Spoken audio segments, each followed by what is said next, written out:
I've just been reading this book by Nicolas Kristof, the guy from New York Times that didn't get to be in this election, and it's actually really dialed into the situation, and I really enjoyed the book. And he mentions this 22,000 children that are in a way homeless every night. Maybe they're sleeping in friends' places on couches and stuff, but they're not like really in a home of their own and in a settled environment, maybe cars, RVs, stuff. And I'm thinking, wow, man, that's a lot of lost people, you know? And so I'm thinking, how would you solve that problem?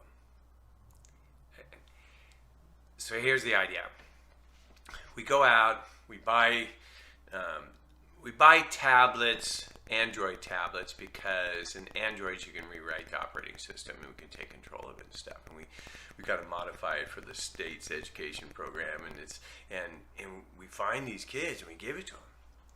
And it's really cool because they are the only ones that get to use it because of facial recognition and stuff. And you know, you got the TikTok and the Instagram, and you're showing it to them, and they're all excited, starting to use it. And it's got a built-in cellular chip, so there's no like, I gotta have Wi-Fi. You got Wi-Fi all the time. That's what I have. It's like this is the perfect way. You just, you know, you're always on. You always have the internet, and they just get excited about it. They get kind of almost addicted to it, if you know what I mean.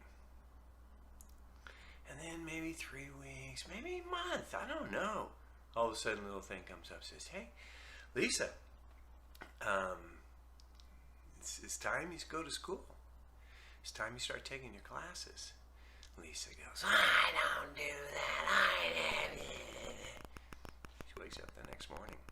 Well, no internet. Nothing.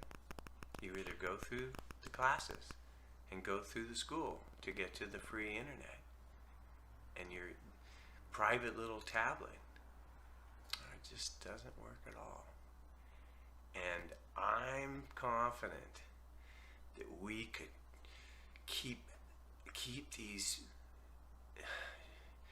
challenged children in the game for a very inexpensive amount of money.